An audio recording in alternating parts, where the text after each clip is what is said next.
berkaitan dengan isu yang sedang aktual.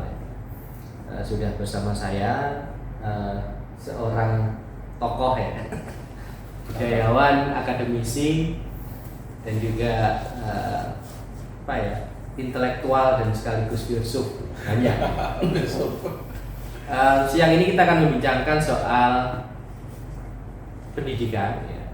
Lebih tepatnya kita mencoba mengaitkan antara politik sistem pendidikan di Indonesia. Kenapa temanya seperti itu? Karena podcast ini kita inisiasikan sebenarnya pada awalnya adalah untuk membahas tema-tema politik. Hanya saja kita tidak ingin terlalu mencari tema yang berat gitu, sehingga kita selalu berusaha untuk mengaitkan dengan isu yang sedang aktual. Nah, sebelumnya saya perkenalkan dulu ya, informan yang ada di samping saya, seorang yang saya sebut tokoh tadi. Beliau adalah Pak Listiono Santoso ya Pak. Lebih tepatnya Pak Dr. Listiono Santoso. Dia adalah dosen saya ya, di Universitas Airlangga ketika saya masih S1. Saat ini beliau adalah Wakil Dekan 1 Bidang Akademik di Fakultas Ilmu Budaya Universitas Airlangga. Kemudian setahu saya, nanti kalau keliru mohon dikoreksi, beliau juga aktif di Lembaga Kajian Pesantren dan Masyarakat. Dulu Lakosdam PWNU Jawa Timur dulu. Sekarang sudah tidak. Kemudian beliau juga rajin menulis ya, opini di beberapa media tentang isu-isu budaya, politik, dan juga pendidikan. Nah, dari profil yang saya sebutkan tadi sangat tepat ya ketika kita bicara soal pendidikan dan menghadirkan beliau. Tapi sebelum kita diskusi serius tentang pendidikan, Pak Ali, saya ingin mengenang. Harus serius ya? Ya, serius tapi ringan gitu ya. Karena itu memang kita sepakati di awal ya, kita berusaha mencari tema-tema yang ringan gitu ya.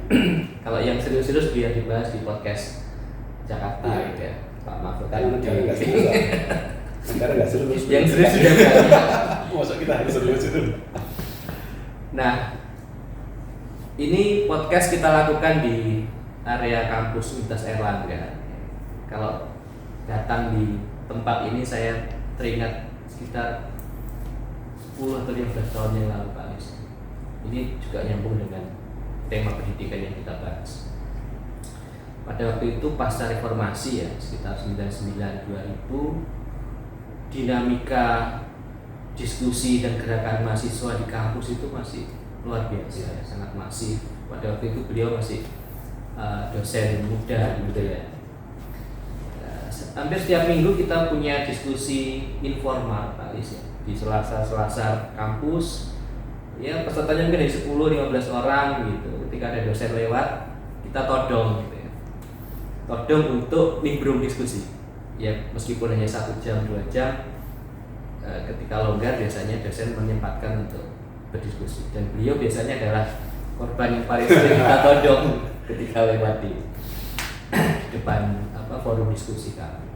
Memang kita bukan satu fakultas ya, beliau di Fakultas Ilmu Budaya, saya di FISIP. Tapi dulu beda fakultas itu masih sering berinteraksi satu sama lain gitu ya. Karena kebetulan memang gedungnya juga dekat. Dan juga beberapa kali FIB itu anak-anaknya FISIP dulu. Ya, FIB sebelum 98 ya. Itu masih satu gedung dengan FISIP. Nah, jika dikaitkan dengan yang saya sampaikan tadi Pak Alis, jenengan sebagai seorang akademisi, sebagai seorang pengamat budaya juga, melihat perbedaan ya, dinamika gerakan mahasiswa, kemudian dinamika diskusi mahasiswa yang ada di kampus, kira-kira ada perbedaan signifikan nggak antara awal 2000-an dengan apa yang terjadi saat ini? Bagus juga Mas Hendra. Kalau saya melihat sih ya ada perubahan yang luar biasa, karena mungkin semangat zamannya berbeda. Yeah. Semangat zaman dan common eneminya juga beda. Musuh bersamanya juga berbeda. Dulu masa-masa tahun 2000-an itu kan ya 90-an 2000-an ya, itu adalah semacam anak emasnya gerakan mahasiswa atau 90-an 2000 itu adalah anak kandung dari 90-an menurut saya. Yang mereka adalah anak kandung murni Orde Baru pada saat itu yang jelas punya isu yang common isu yang sama itu. Common isu yang sama untuk sama-sama berhadapan dengan state, dengan negara saat itu. Negara yang otoriter, negara yang suka mengkooptasi berbagai bidang dan sebagainya, termasuk kampus dengan berbagai kegiatan-kegiatannya. Dulu ada NKKPKK, kemudian SEMA dan sebagainya itu. Nah, itu yang menurut saya menjadi membuat mahasiswa dengan idealisme itu kan merasa tertantang ya untuk melakukan berbagai upaya untuk mengkritik negara, membedah persoalan-persoalan negara itu. Dan itu semangat itu luar biasa tahun 2000-an itu aja, 90-an menurut saya. Mereka terutama di era-era awal Orde Reformasi itu. Karena semangat itulah yang membuat mereka kemudian bahwa mengkritik negara itu seperti kebanggaan ya. Dan resonansinya cukup panjang sampai tahun 2005 2006 itu masih terasa. Itu generasi yang sangat kuat dengan idealisme menurut saya. Itu generasi X1Y ya. Generasi yang penuh dengan idealisme, generasi yang memang sangat suka memproduksi narasi-narasi intelektualitas dan sebagainya, menulis di berbagai media massa. Itu kan masuk dulu kan di mana gerakan mahasiswa itu lebih fokus pada lingkar studi, forum-forum studi, kemudian pes mahasiswa itu adalah gerakan mahasiswa elit pada era itu dulu. Sehingga mahasiswa yang sudah mampu menguasai media, menulis di berbagai opini dan sebagainya dianggap menjadi bagian dari sudah masuk dalam radar intelektualitas itu. Itu kenapa kemudian forum-forum diskusi di selasar-selasar, di lorong-lorong kampus itu menjadi salah satu aktivitas yang tidak pernah lepas, hampir setiap hari itu. Isunya hampir sama ya. Itu menarik kalau menurut saya. Nah, saya potong Pak. Jadi tadi menyebut bahwa ada faktor eksternal berupa common enemy yang kemudian bisa membangkitkan gairah mahasiswa untuk diskusi.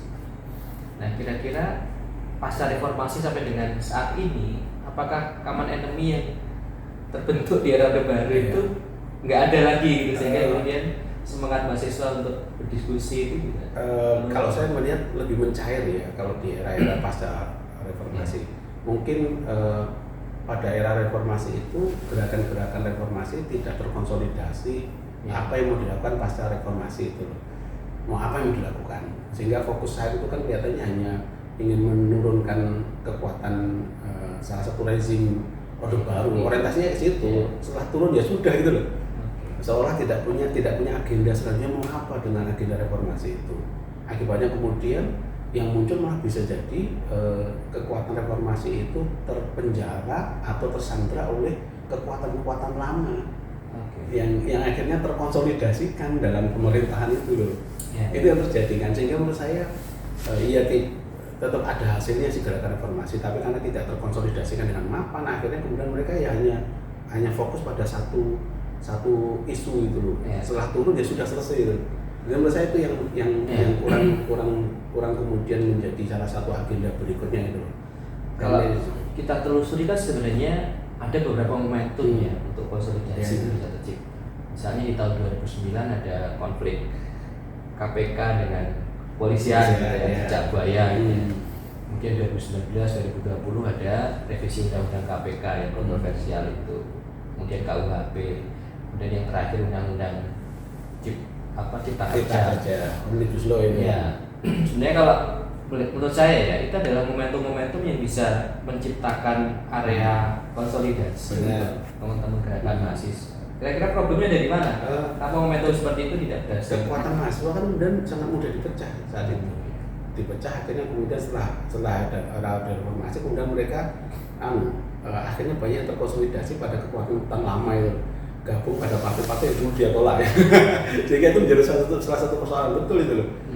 Itu menurut saya ini yang kemudian kenapa pasca reformasi agenda reformasi belum bisa tuntas sampai sekarang itu. Sehingga kemudian kekuatan-kekuatan yang masih cukup besar itu masih menguasai negara itu loh. Akhirnya mereka menciptakan sebuah sistem yang menariknya di era sekarang ya. Di era sekarang itu salah satu sistem yang bagi saya kecurigaan saya sebenarnya itu adalah jika pada masa-masa era Orde Reformasi itu masuk punya kebebasan yang luar biasa untuk menatap negara, berkontribusi pada hal yang terkait dengan persoalan negara.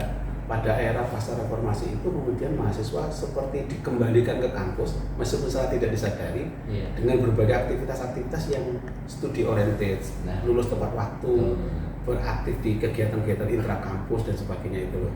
Nah ini saya membayangkan model-model seperti ini adalah model-model bagaimana akhirnya kemudian mahasiswa sebenarnya dijinakkan dalam tanda kutip dengan aktivitas-aktivitas akademik gitu loh.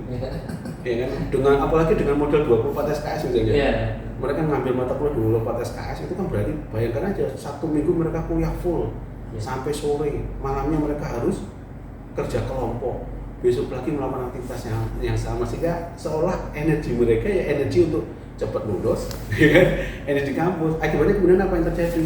Mereka lupa bahwa kampus itu punya mandat konstitusional.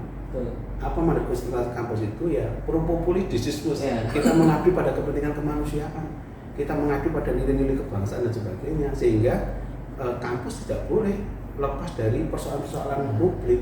Gitu. Makanya kenapa zaman dulu mahasiswa itu luar biasa ketika ada persoalan-persoalan negara yang sedang krisis, ada korupsi, krisis kepemimpinan, mahasiswa bergerak terus-menerus. Dan era itu terjadi sejak 1908, 1928, 1945, 1965, 1998. Semua motor penggeraknya adalah mahasiswa. Mereka melihat bahwa ada yang tidak beres di negara ini loh. Nah, mereka terjun melakukan kritik pada negara dan sebagainya.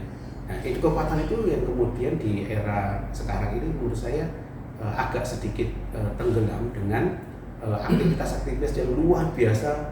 Dalam bahasa saya itu mahasiswa itu dikembalikan di baraknya itu. Apa baraknya? Ya aktivitas kampus dulu, lulus tepat waktu.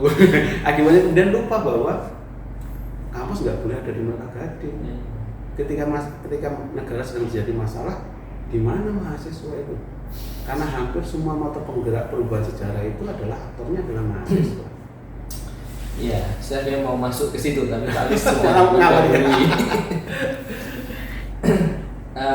itu hanya berdampak pada mahasiswa atau termasuk kepada dosen dan sistem pendidikan secara umum, Pak? Ya, kalau penjinakan itu tadi. Penjinakan yang halus ya. Iya, kalau orang dulu 90-an kan sangat suka akrab dengan hegemoni kan ya. Dengan hegemoni, sehingga kalau kita kritis ya jangan-jangan ini bagian dari sebuah penjinakan kampus untuk menjadi sivitas akademik yang manis lah, yang duduk di kampus, beraktivitas akademik dan sebagainya. Kemudian ya melahirkan jurnal, melahirkan penelitian dan sebagainya. Tetapi ada hal tertentu yang memang harus dilihat bahwa sivitas akademik itu ya tidak hanya seperti itu sebenarnya. Dia harus menjadi agen yang mentransformasikan pengetahuan publik. Harusnya seperti itu. Nah, 5 atau 10 tahun yang lalu kan, 5 tahun lalu ya, yang terakhir Mas Menteri itu kan sempat membuat kebijakan tentang kampus merdeka, Merdeka Belajar. Kira-kira secara filosofis, apakah semangat kampus Merdeka Belajar ini ingin mengembalikan situasi yang digambarkan masa lalu atau sebenarnya malah andai kata kalau perspektif saya andai kata Merdeka Belajar itu diletakkan dalam konteks konsepnya Ki Hajar Dewantara tentang mendidik subjek merdeka. Pendidikan itu arahnya adalah mendidik subjek merdeka. Arahnya ke sana. Artinya memang kita akan mendidik subjek bukan objek. Semua mahasiswa itu adalah subjek belajar yang mereka harus dibebaskan dari berbagai hal yang membuat mereka kemudian terbelenggu pemikirannya, sikapnya dan sebagainya. Mereka bebas menentukan pilihan menjadi apa mereka itu. Itu namanya subjek merdeka. Andai kata konsep MBKN itu diarahkan pada konsep filosofi seperti itu hebat. Artinya memang kita akan membuat siswa itu punya kemerdekaan untuk menentukan pilihannya sendiri dalam mau jadi apa dia dan bagaimana dia memberikan mempersiapkan. Dan lembaga pendidikan memberikan ruang untuk kebebasan mahasiswa dan siswa menentukan pilihan sendiri. Andai kata diarahkan ke sana, itu konsep yang menurut saya adalah konsep yang bagus. Nah, tetapi kalau Merdeka Belajar kemudian arahannya hanya pada persoalan yang sifatnya teknis administratif ke sesuatu sifatnya vokasional, skill-skill terapan supaya mahasiswa ikut magang di sebuah lembaga dunia usaha, dunia industri, kemudian terserap di dunia pekerjaan, maka itu menurut saya mereduksi makna kampus itu sendiri itu. Menyesalkan itu. Mereduksi. Saya tidak menginginkan mereduksi. Mereduksi karena akhirnya kemudian kampus perbuat value kampus itu tidak lebih seperti balai latihan kerja itu. Seperti pabrik-pabrik yang melahirkan mencetak tenaga kerja itu loh. Padahal kampus harusnya lebih dari itu gitu loh. Nah, tapi kadang-kadang saya melihat begini, apakah mungkin itu resiko dari kenyataan bahwa ada banyak sarjana-sarjana yang menganggur misalnya. Itu karena menurut saya persoalannya adalah ketidaktepatan kebijakan negara dalam menentukan semacam pemetaan sejak SD, SMP, SMA bahwa ada anak yang sebenarnya layak untuk meneruskan kuliah di akademik, ada anak yang layak untuk meneruskan di vokasional, ada anak yang sebenarnya passionnya di pengembangan bakat dan seni, menjadi olahragawan yang berprestasi sebagainya. Itu yang terjadi kalau ada pemetaan itu hebat, sehingga tidak semua anak-anak SMA itu mobilisasinya ke dunia akademik semua itu loh. Sehingga terjadi overload di dunia akademik, padahal jangan-jangan negara ini tidak butuh banyak pemikir, peneliti, akademisi. Negara ini butuh banyak vokasional, tenaga kerja terampil, orang yang punya keterampilan yang langsung diterapkan dalam dunia pekerjaan. Tapi karena mobilisasi masyarakat lebih suka ke kuliah itu ya akademik, S1 itu loh. D3, D4 bukan kuliah itu. Atau bukan sarjana itu loh. Akibatnya kemudian banyak orang masyarakat memasukkan mereka ke akademik yang sebenarnya jangan-jangan mereka passionnya tidak ke sana. Sehingga terjadi penumpukan yang luar biasa menjadi akademik, sementara lapangan kerja di perusahaan akademik begitu sedikit. Saya melihatnya begitu. Akhirnya kemudian muncullah konsep, saya membayangkan itu, muncullah konsep MBKM supaya 10 atau 20% yang sungguh-sungguh kuliah akademik tadi, ya kan? Sisanya 80%, 90% kan nggak orientasinya nggak akademik, tapi yang penting lulus dapat pekerjaan. Akhirnya mungkin diakomodasi dengan membuat konsep Merdeka Belajar supaya mereka langsung mendapatkan keterampilan di lapangan pekerjaannya, yang kadang-kadang keterampilannya tidak sesuai dengan kompetensi keilmuannya. Gitu. Jadi menurut saya problemnya di situ. Jadi MBKM itu secara filosofis jika dia diarahkan mendidik subjek merdeka hebat, tapi jika dia hanya melulu diarahkan pada persoalan yang teknis administratif, hanya bersifat agar lulusan cepat dapat lapangan pekerjaan, itu menurut saya mereduksi makna kampus. Nah, dari praktek 5 tahun berjalan MBKM ini, menurut Pak Lis, apakah MBKM itu patut untuk diteruskan? Kalau diteruskan, kira-kira pada bagian apa akan dilakukan perbaikan, atau dihentikan dengan pola intervensi yang mungkin berbeda dilihat dari dampaknya yang sudah terjadi dalam ya. Kalau saya melihat begini, semangat mengembalikan kepada fitrah konsep Merdeka Belajarnya, kalau menurut saya kembalikan pada konsep fitrah, tapi MBKM itu harus tetap berangkat dari sejak SD, SMP, SMA gitu loh. Harus menjadi konsep yang memang sifatnya terintegrasi gitu. Sehingga di tingkat SD, SMP, SMA memang betul-betul mendidik subjek merdeka yang dengan kemampuan literasi yang bagus, numerasi yang bagus, karakter yang bagus, sehingga di kampus ya tinggal mereka mengembangkan passionnya di kampus tuh. Passion keilmuannya dikembangkan, passion melakukan riset dikembangkan, ada yang mau passion jadi politisi ya dikembangkan di situ itu. Tetapi pemetaannya harus sejak SD, SMP, SMA itu. Sehingga kalau MBKM terintegrasi seperti itu bagus. Gitu. Menurut saya harus dikembalikan pada semangat awal konsep Ki Hajar Dewantara mendidik subjek merdeka. Nah, tapi kalau hanya diarahkan karena terlanjur sistem pendidikan kita itu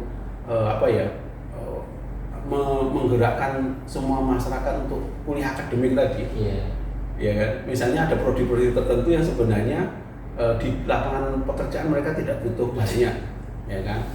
Tidak butuh banyak, tetapi sudah terlanjur menerima mahasiswa yang 230, 400, sementara padahal akademis orang yang ahli politik hanya dibutuhkan 10 orang misalnya, ahli sejarah dibutuhkan 10 orang dari 1 juta orang gitu. Ya kan? Berarti kan yang dididik 10%-nya, yang lainnya mau diapain? Akhirnya kemudian yang lainnya dikembangkan sebuah konsep supaya mereka mudah terserap di dunia pekerjaan. Nah, menurut saya yang harus ditata secara menyeluruh adalah konsep konsep Merdeka Belajar harus terintegrasi sejak SD, SMP, SMA itu. Nggak apa-apa, tetap ada konsep Merdeka Belajar, tetapi dikembalikan kepada konsep filosofisnya itu. Nah, saya melihatnya begitu. Baru-baru ini kan kemudian ada isu ya, karena ada pergantian kementerian tadi ya. Saya tidak tahu ya sejauh mana isu itu valid, tapi ada beberapa informasi yang kemudian seolah-olah ingin menghentikan ya program Merdeka Belajar. Entah nanti istilahnya apa. Tapi ada satu konsep deep learning kalau nggak salah yang kemudian itu dimunculkan oleh pembelajaran mendalam ya Pak Menteri. Nah, kira-kira kalau menurut Pak Lis arahnya kemana ya dari kebijakan menteri yang baru ini untuk memperbaiki model pendidikan mulai dari yang dasar sampai yang tinggi ya Pak Lis ya. Nah, karena begini, saya melihat karena ini podcast politik ya, kita kaitkan itu dengan politik, bahwa pergantian kebijakan dalam pasca pemilu ya itu adalah sesuatu yang tidak bisa kita hindarkan. Karena itu kan bagian dari campaign. Yang namanya campaign itu kan diaktualisasikan ketika menang. Cuma kalau kemudian setiap 5 tahun yang terjadi seperti itu, ini kan kita seperti berjalan di tempat gitu ya.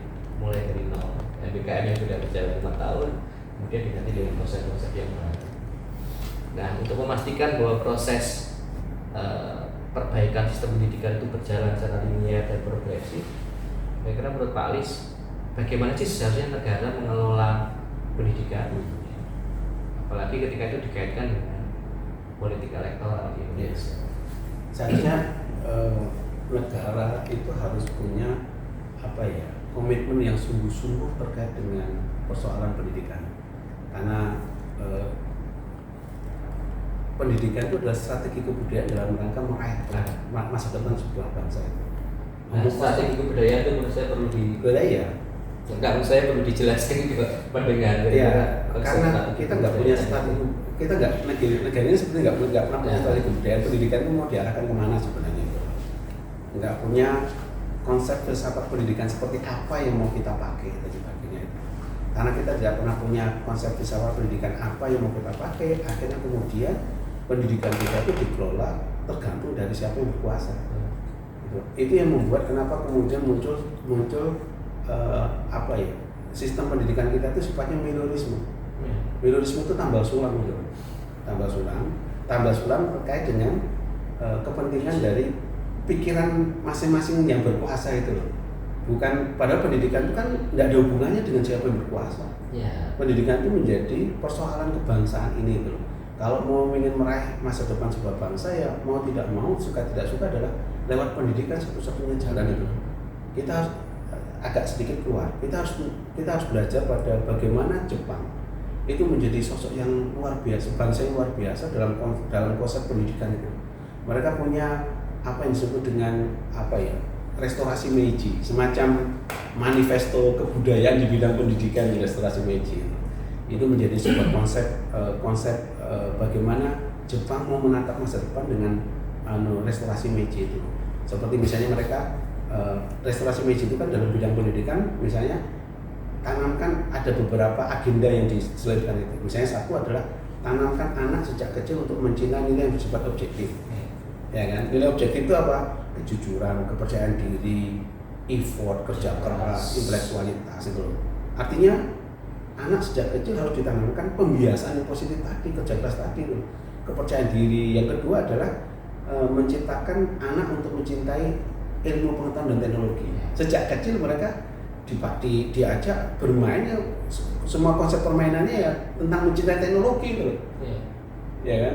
Ya makanya mereka kadang-kadang saya pernah lihat di sebuah video di Jepang itu atau di Cina itu juga mereka diajarkan tentang keterampilan untuk hidup gitu loh. Bagaimana mengerjakan, bagaimana menggunakan sebuah mesin untuk membuat kursi, anak-anak itu diajarkan untuk itu sebenarnya. Itu akan menjadi sesuatu yang keterampilan hidup yang luar biasa itu. Tanamkan sejak kecil anak harus mencintai ilmu dan teknologi karena masa depan itu adalah orang yang punya ilmu pengetahuan. Mendesain masa depan juga dengan ilmu itu, bukan dengan mitologi. Yang ketiga, menciptakan sebuah sistem pendidikan yang selalu adaptif dengan perkembangan zaman.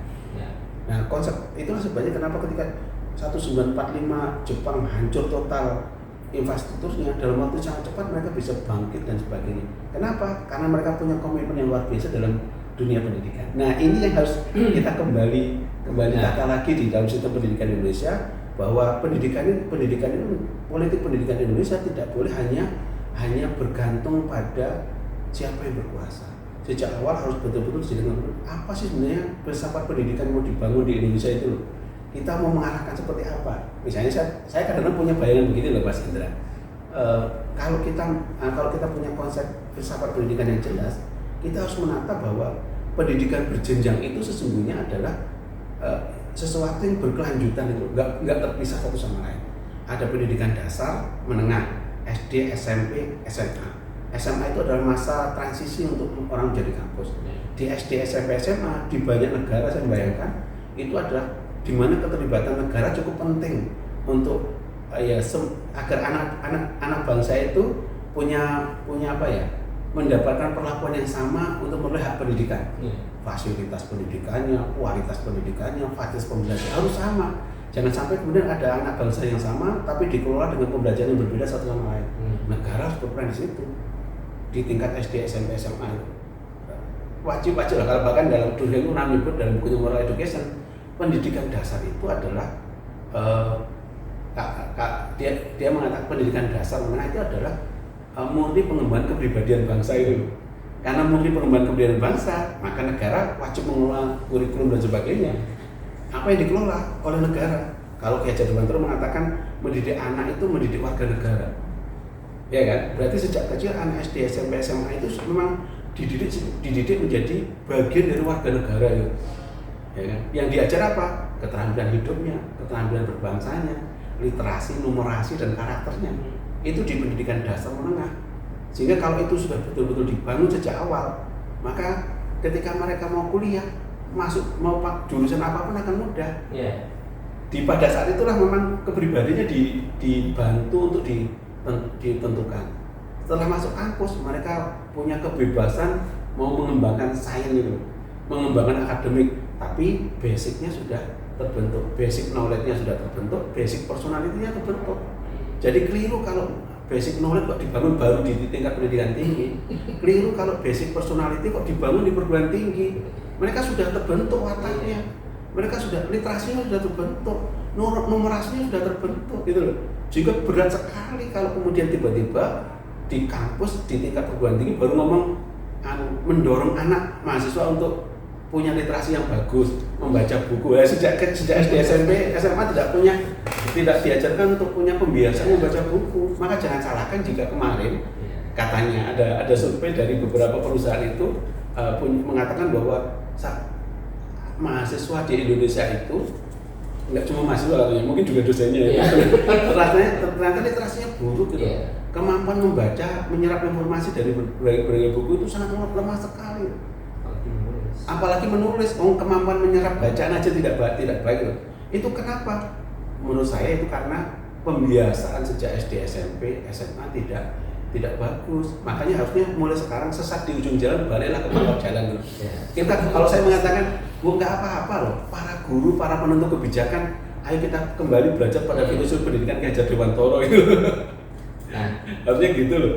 Kalau dengan menyebut bahwa Jepang adalah contoh ya studi komparatif ya, nggak harus ditiru, tapi kita kan butuh basis fundamental dan value yang kita sepakati bersama-sama untuk membangun sistem pendidikan yang baik. Nah, kira-kira kita sudah punya basis fundamental itu atau perlu kita rumuskan lagi bareng-bareng dari stakeholder? Kalau menurut saya para pemikir dan termasuk negara itu harus duduk bersama. Ya, saya tadi menyebut sesat di ujung jalan kembali ke pangkal jalan, nggak apa-apa. Kita semua ini menurut saya agak tersesat lah dalam arah pendidikan kita itu karena sifatnya minoritisme tadi loh. Itu sejak Indonesia merdeka atau? Kalau menurut saya sejak Indonesia merdeka. Sejak Indonesia merdeka. Yang saya curiga kalau kita baca bukunya Dennis Lombard Nusa Jawa Silang Budaya jilid pertama, judulnya Batas-Batas Pembaratan. Sejak Indonesia disekolahkan oleh kolonial Belanda, pada saat itulah sesungguhnya benih-benih kita dicerabut dari akar budaya kita sebagai bangsa Indonesia sudah mulai dilakukan itu. Iya, kita dicerabut kan. Kita semua disekolahkan tetapi bukan dimerdekakan secara pikiran dan sebagainya gitu. Ya akibatnya kemudian yang terjadi apa? Lambat laun tapi pasti sekolah-sekolah kita yang modern pun akhirnya mencerabut anak-anak kita dari logika keindonesiaan. Padahal ya jadi terpamatan begini, anak-anak Indonesia itu tidak boleh dicerabut dari akar kebudayaan dia sebagai warga bangsa Indonesia itu, supaya kalau meminjam bahasanya Soekarno, supaya kalau dia besar nanti dia berkepribadian dalam kebudayaan. Itu yang harus dilakukan itu loh. Sehingga ini yang penting menurut saya. Maka pendidikan harusnya strategi kebudayaan untuk semakin memantapkan kepribadian bangsa kita itu. Makanya SD, SMP, SMA memang lebih pada pengembangan kepribadian, ya kan? Basic knowledge dan basic personality dibangun. Kalau saya melihat, ya itu semacam sarananya lah di situ. Nanti kalau sudah literasinya bagus, numerasinya bagus, karakternya bagus, maka kampus itu menjadi ruang di mana mereka akan menentukan inovasi dan kreativitasnya itu. Tapi basicnya sudah dibentuk di awal. Yang terjadi kan basicnya belum dibentuk, masuk kampus disuruh membaca berat sekali. Itu dihadapi semua dosen. Dihadapi kampus negeri itu. Karena apa? Apalagi sekarang termudahkan dengan ChatGPT, ada Meta AI dan sebagainya yang memudahkan mereka untuk membuat tulisan-tulisan opini, jurnal dan sebagainya itu. Dan itu kan itu yang menurut saya akhirnya ini ada yang salah kalau menurut saya dalam sistem pendidikan kita itu. Ada yang salah sehingga harusnya sistem pendidikan kita memang menjadi ruang untuk apa ya, orang mahasiswa itu semakin merdeka, betul-betul merdeka dengan kreativitas dia. Teknologi itu hanya sebagai sarana untuk menentukan meraih sebuah tujuan dan sebagainya. Sehingga kalau Eropa itu menjadi sekolah itu membuat mereka menjadi modern sehingga terbentuk westernisasi, ya kan? Westernisasi itu adalah logika akar kulturalnya Eropa, masyarakat modern itu. Sehingga logika kita harus menjadi modern tapi tidak menjadi seperti Eropa. Bagaimana lembaga pendidikan harus melakukan itu sebenarnya. Sehingga mungkin masyarakat Eropa karena dia bisa menciptakan teknologi, AI itu betul-betul hanya menjadi sarana, gitu loh. Sehingga bayangkan kalau orang literasi dan numerasinya bagus, ada ChatGPT, ada Meta AI misalnya, itu semakin membantu betul. Ya, memudahkan. Sangat memudahkan, tapi tidak membuat tergantung. Itu akan membantu kita untuk membuat gagasan yang bagus seperti ini dan sebagainya. Ini kalau literasi numerasinya bagus. Maka kalau menurut saya nggak apa-apa lah kita kembali kepada masa di mana kita harus akui bahwa pemikir-pemikir the founding fathers kita itu punya pemikiran yang jernih tentang keindonesiaan itu. Ada Ki Hajar Dewantoro, ada Soekarno, ada Hatta, ada Yamin. Mereka punya pemikiran yang jernih tentang keindonesiaan. Bagaimana menatap keindonesiaan dengan tetap akar kebudayaan kita tetap kuat itu. Itu yang harus dilakukan sehingga jangan sampai seperti ini. Kalau sekarang ini kalau saya melihat karena sejak kita disekolahkan oleh kolonial tadi, kita sebenarnya tidak dididik untuk menjadi merdeka, tapi dididik untuk menjadi seperti mereka itu. Mereka menciptakan teori, kita sibuk membenarkan di ruang kelas. Sehingga kita bangga sekali kalau mengutip dari tokoh-tokoh. Kalau tidak ilmiah, kalau tidak mengutip mereka. Ya, semakin update teori-teori mereka, kita semakin dianggap intelektual itu. Mereka menciptakan teori, kita sibuk membenarkan dalam ruang kelas. Mereka menciptakan teknologi, kita sibuk belajar menggunakan itu. Maka pada konteks itu maka kita sebenarnya hanya resipien sebenarnya itu. Itu tuh hanya pengguna tuh. pengguna teori dan pengguna teknologi. Ya kan? Dan kapan kita bisa menyamai keunggulan komparatif mereka kalau kita hanya menggunakan apa yang ditemukan oleh mereka itu? Lebih saya membayangkan gitu. Tapi kan itu bukan perkara mudah. Loh iya. Saya begini. Benar. Sebagai akademisi kan seringkali kita punya standar-standar ilmuwan yang itu selalu rujukannya adalah yang jelas. Kadang-kadang nakal saya. Ya. Standar rujukan itu siapa yang kemudian membuat standarisasi itu? Negara memang melalui beberapa yang ada kan. Padahal Feyerabend pernah mengatakan dalam bukunya Against Methods, mengapa kita harus melawan metodologi? Dia mengatakan, seringkali banyak teori-teori besar ditemukan bukan karena ketatan metodologis, bukan karena ketatan teori, tetapi ketidaksengajaan dan keliaran-keliaran itu loh. Maka satunya jalan supaya kita punya sesuatu yang baru. Kita harus anarkisme epistemologi ya. Tapi kan dari sisi probabilitas sebenarnya. Loh iya, tata metode itu kan seringkali memudahkan kita untuk menemukan sesuatu yang benar. Tapi kan kemudian saya mengatakan itu bukan sesuatu yang salah, tetapi keketatan metodologi itu yang membuat kemudian kita semakin tidak berani untuk keluar dari logosentrisme. Ya, keluar dari sesuatu kalau tidak ini ya tidak benar itu loh. Ya. Ukuran-ukuran kebenaran hanya bersifat tunggal. Ya. Itu loh. Padahal justru kebenaran keliaran berpikir yang melawan logosentrisme itu justru memunculkan sesuatu yang baru. Kita ingat dialektika pemikiran para filsuf itu loh. Ya kan? Kalau itu kan orang-orang yang muncul karena menolak tunduk pada mainstream, arus mainstream itu loh. Ada sesuatu yang salah dalam arus mainstream itu sehingga secara dialektis muncul tesis antitesis melahirkan sintesa baru. Sintesa baru menjadi tesis baru yang akan dilawan terus, ya kan? Sokrates itu menjadi hebat karena dia melawan mitologi yang berkembang di Yunani kuno. Kan begitu. Berkembang David Hume, Karl Marx sampai sekarang dan sebagainya. Jadi sebenarnya kita harus mendidik anak itu untuk punya keberanian untuk ya berkreasi dalam pemikiran seliar apapun, karena kalian berpikir tidak kejahatan itu. Ya.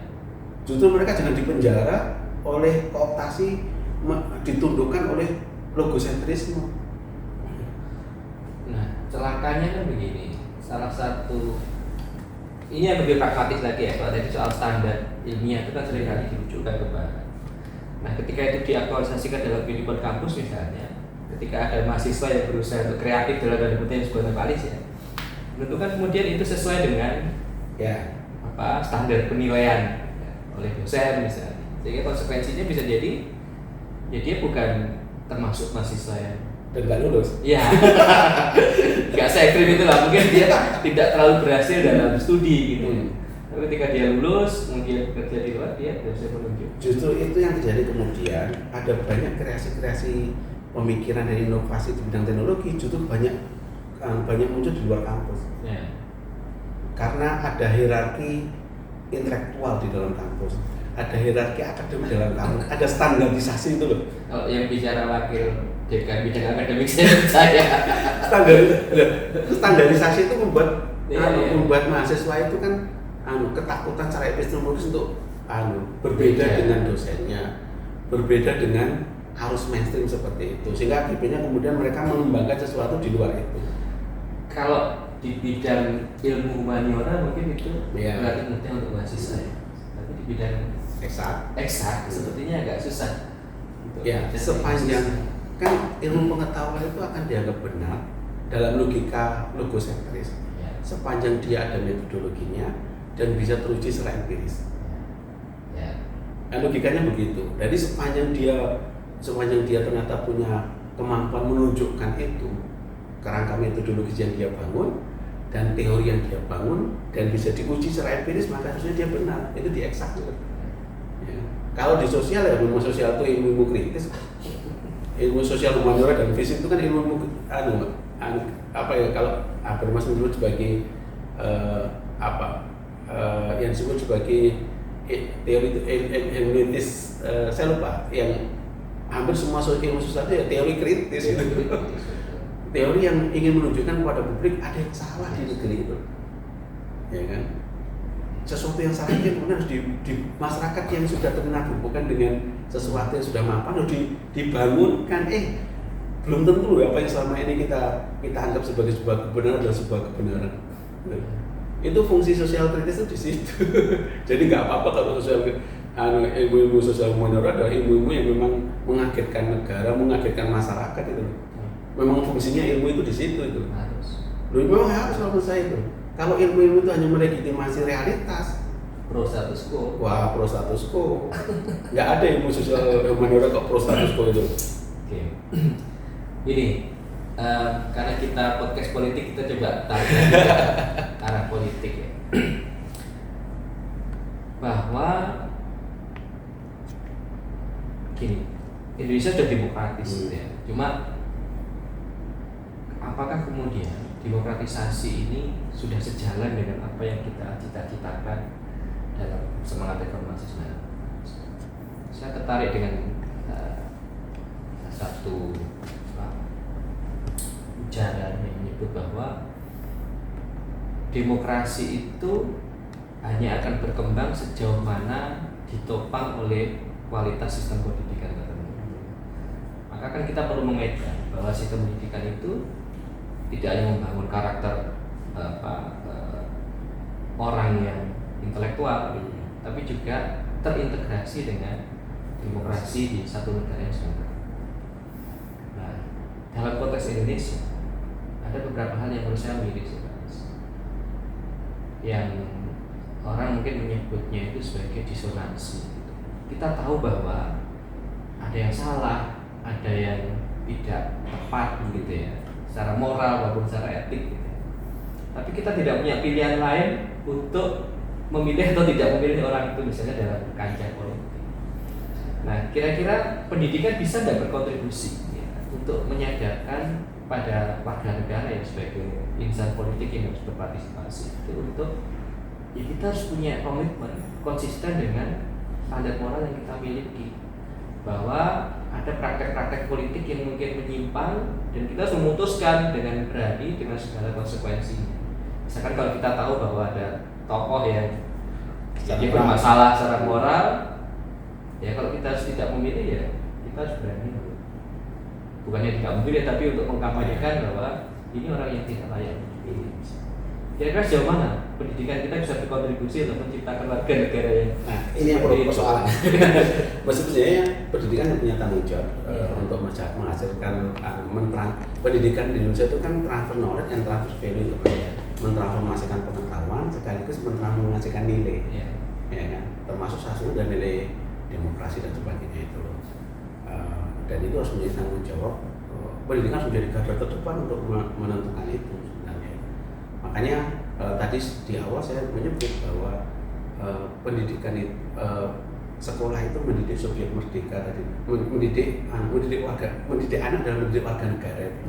Sebenarnya anak-anak di Indonesia itu memang secara dalam sistem pendidikan Indonesia memang akan dididik menjadi bagian dari warga negara. Bukan dididik menjadi dokter, bukan dididik menjadi, itu persoalan lain gitu. Itu bonus menjadi dokter, menjadi psikolog dan sebagainya, itu bonus, itu pilihan-pilihan profesi. Tetapi semua anak Indonesia dididik menjadi warga negara yang punya value tentang kebangsaan Indonesia itu.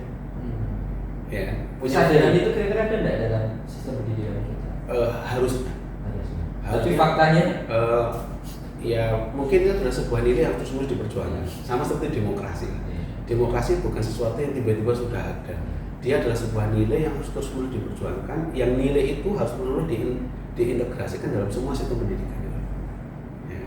Karena meskipun era reformasi menghasilkan era demokrasi pun, demokrasi benar konsolidasi melahirkan sesuatu yang kontra demokrasi. Ya kan selalu seperti itu. Makanya kenapa semua anak itu harus dididik menjadi masyarakat yang punya sadar saya menyebutnya karena dia punya value sebagai warga negara, maka dia punya kesadaran untuk kalau ada negara sedang tidak beres, dia punya kesadaran untuk melakukan itu. Makanya kan kampus dimanapun di seluruh dunia itu tidak pernah mengajarkan nilai-nilai yang bersifat kontradiksi dengan nilai kebangsaannya. Karena mandat kampus, mandat perguruan tinggi adalah menanamkan nilai kebangsaan, kebenaran dan sebagainya itu. Maka coba cari di seluruh dunia itu, ada nggak kampus yang mengajarkan sesuatu yang bersifat kontradiksi dengan nilai kebangsaannya, itu kampus malah semakin mengukuhkan. Pengembangan karakternya di tingkat SD, SMP, SMA, kampus dikukuhkan itu loh, dengan mengedepankan itu loh. Nah makanya kalau SD, SMP, SMA mereka sudah selesai dididik sebagai warga negara yang loyal pada negara, maka ketika dia di kampus menjadi politisi, menjadi ekonom, menjadi psikolog, ya pasti tidak akan kontraproduktif dengan nilai kebangsaan. Itulah sebabnya kenapa pendidikan itu menjadi strategi pilihan yang paling penting untuk menatap 5 tahun, 10 tahun, 20 tahun yang Indonesia itu mau seperti apa, harusnya lewat pendidikan. Di awal pemerintahan Presiden Jokowi ada isu revolusi mental, pernah dengar? Itu isu yang sangat luar biasa penting. Tetapi kalau revolusi mental tidak melalui pendidikan, maka itu menjadi sesuatu yang kosong. Satu-satunya jalan mengubah mentalitas masyarakat ya lewat pendidikan. Satu-satunya jalan itu. Makanya harus diubah sistem pendidikan di Indonesia, memang diarahkan untuk perubahan mentalitas kebudayaan itu. Itu isu yang menarik. Tapi sayangnya isu itu kemudian tidak terkonsolidasikan dengan cara yang bagus. Bagaimana mengubah mentalitas orang-orang Indonesia itu, ya kan? Yang sudah lama terkooptasi oleh sekolah yang dibentuk oleh kolonial. Saya lihat dulu. Sehingga problemnya di situ sebenarnya. Sehingga bagi saya pendidikan punya tanggung jawab sejarah yang paling tinggi kedudukannya untuk membentuk bagaimana wajah masa depan ke Indonesia itu. Mau apakah ini demokrasi mau bisa terwujud ke depan, ya pendidikan tetap harus dilakukan itu. Nah, problemnya begini Pak Aris. Politik dan pendidikan itu adalah dua hal yang nggak bisa kita pisahkan. Tapi seringkali ketika yang dominan di satu negara itu adalah politik praktis yang pragmatis itu, seringkali pendidikan yang harusnya kemudian menjaga marwahnya politik dan demokrasi itu menjadi terbawa. Saya contohkan, Indonesia itu kan punya sekitar 50-an siswa, 50 jutaan ya siswa, kemudian ada 9 jutaan mahasiswa, ada 450.000 sekolah. Itu kan secara elektoral sesuatu yang sangat seksi. Maka jabatan Menteri Pendidikan adalah sesuatu yang diidolakan oleh banyak partai politik dengan tujuan-tujuan elektoral. Nah, kalau seperti itu yang setiap 5 tahun terjadi, ini kan kita selalu ada dalam lingkaran setan yang nggak akan pernah selesai. Nah, menurut Pak Aris kira-kira relasi antara politik dengan sistem pendidikan itu kira-kira ideal harus seperti apa? Apakah kita sterilkan gitu ya dalam konteks yang mungkin Menteri Pendidikan tidak boleh dari politisi misalnya. Selama ini memang tidak dari politisi, cuma kemudian kebijakan-kebijakannya sangat kental dengan kooptasi politisi. Ya. Maksudnya di situ. Ya. Nah, makanya sebenarnya pendidikan itu memang harus bersifat netral dari semua anak menjaga netralitas itu kira-kira itu memang membutuhkan komitmen yang luar biasa, bahwa pendidikan itu bukan uji coba, bukan trial and error gitu. Makanya kenapa kemudian ayo semua anak bangsa itu duduk bersama, duduk bersama untuk merumuskan visi pendidikan kita itu seperti apa sebenarnya, konsep awal filosofis filsafat pendidikan kita itu seperti apa, supaya tidak kemudian pendidikan hanya menjadi sesuatu arahnya kepentingan elektoral tadi. Ada siswa jumlahnya banyak, ada guru yang jumlahnya banyak, itu sangat elektoral. Kita mendidik anak bangsa untuk kepentingan mereka, kita mendidik anak yang menjadi miniatur masa depan sebuah bangsa itu. Maka nggak boleh sekedar uji coba. Itu harus betul-betul dibangun dengan konsep filosofis yang matang gitu loh. Sehingga suatu saat nanti kalau punya komitmen yang sama, semua anak bangsa, pendidikan tidak boleh terkooptasi oleh kepentingan politik itu. Ya kan? Itu yang harus penting itu. Makanya memang pendidikan harus disterilkan dari kepentingan politik. Dia memang harus betul-betul mendidik anak dengan standar keilmuan yang objektif tadi. Kalau saya melihatnya seperti itu, Mas. Jadi kalau sekarang ini pendidikan hanya menjadi isu-isu elektoral, makanya Ya. rebutannya tidak hanya rebutan partai politik tapi rebutan ormas. Siapa menterinya itu rebutan ormas, dan itu akhirnya kemudian ya siapa menterinya akan memberikan arah seperti apa pendidikan kita itu. Ya. Sehingga akibatnya itu dari minoritisme tadi, yang satu Ya. belum selesai, sebuah kurikulum belum selesai tiba-tiba muncul kurikulum baru, dibatalkan muncul kurikulum baru. Siapa jadi korbannya? Siswa dan orang tua. Dan itu nggak boleh, pendidikan nggak boleh seperti itu. Bahwa oke lah, setiap menteri mengevaluasi yang lalu, ya kan. Tetapi kan tidak boleh kemudian evaluasi itu kemudian malah justru membuat kemudian yang jadi korban adalah masyarakat yang jadi korban. Jadi ayo kita kembali kepada sebuah konsep filosofi pendidikan kita. Mau dibawa kemana arah pendidikan kita itu? Oke, ini yang terakhir Pak Aris mungkin ya. Ada beberapa isu ya, isu remeh-temeh mungkin, tapi menurut saya itu penting untuk kita kemukakan. Yang pertama adalah berkaitan dengan penghapusan tunjangan kinerja untuk ASN dosen. Ya. Di satu sisi kemudian belum kan? penundaan kan dari 5 tahun Ya. nggak terbayar misalnya. Itu sebuah ironi ya. Karena ada beberapa pihak yang menyebut bahwa ya tunjangan kinerja itu bagian dari upaya untuk memotivasi dosen lebih produktif. Tapi ada potret lain, misalnya ada beberapa guru SD honorer di wilayah-wilayah pelosok yang sebulan mungkin hanya 200 sampai 300 ribu, jalan 12-10 km setiap hari, dan mereka tetap bisa mengabdi dengan ikhlas misalnya. Ada dua hal yang paradok nih Pak Aris. Nah, kira-kira dalam situasi seperti itu mana yang lebih dibutuhkan untuk Indonesia? Apakah negara perlu menciptakan sosok-sosok pendidik yang lebih ikhlas dan istiqomah, gitu ya? Atau memang satu-satunya jalan untuk memotivasi pendidik agar lebih berkualitas itu adalah dengan meningkatkan kesejahteraan mereka? Pak, ini yang ini makanya tadi saya mengatakan pendidikan itu harus menjadi tanggung jawab negara. Salah satunya adalah pemberian fasilitas pendidikan.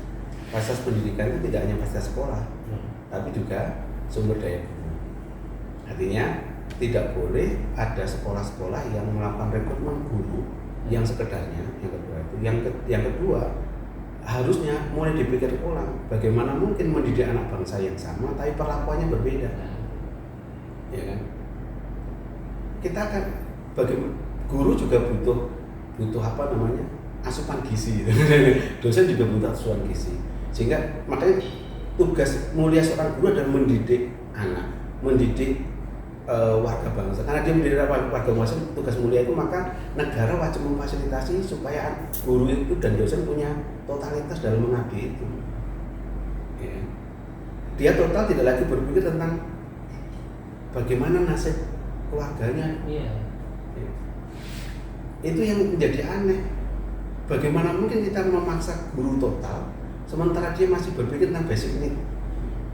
Guru yang digaji 500.000, uang 2 juta saja belum tentu bisa hidup itu loh.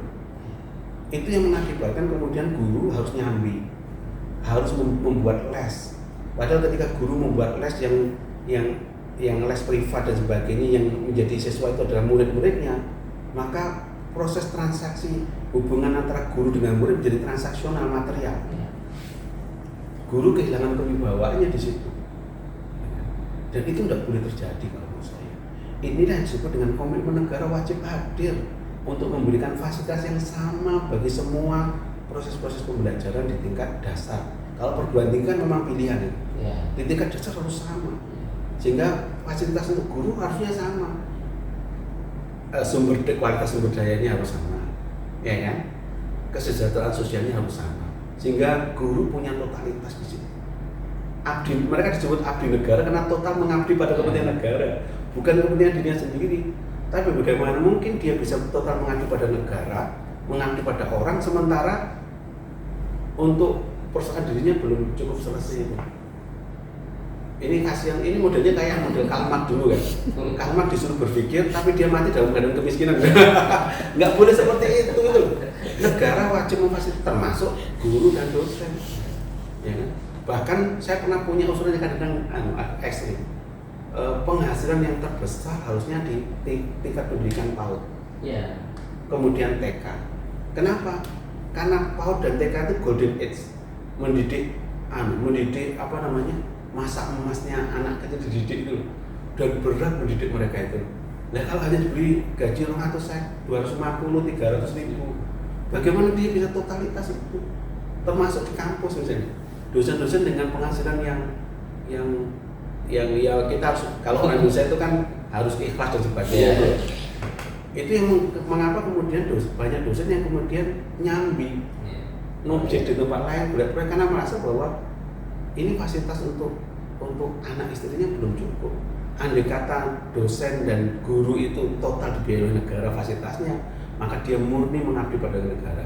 Dosen murni mengabdi untuk kepentingan intelektualitas itu. Bagaimana mungkin bisa mengabdi pada intelektualitas kalau dia masih belum selesai belum selesai dengan dirinya sendiri itu loh. Makanya benar kata Plato, guyonan Plato yang ini sebenarnya bukan Plato, tapi mungkin imajinasi Plato. Jangan jadi filosof kalau belum kaya itu. Jangan jadi pendidik, jangan sejahtera. Belum sejahtera itu loh. Ini yang menurut saya harus betul-betul dipikirkan oleh negara itu loh. Jadi kalau memang mau mencetak kualitas pendidikan, perbaikan sarana prasarana lembaga pendidikan harus jelas.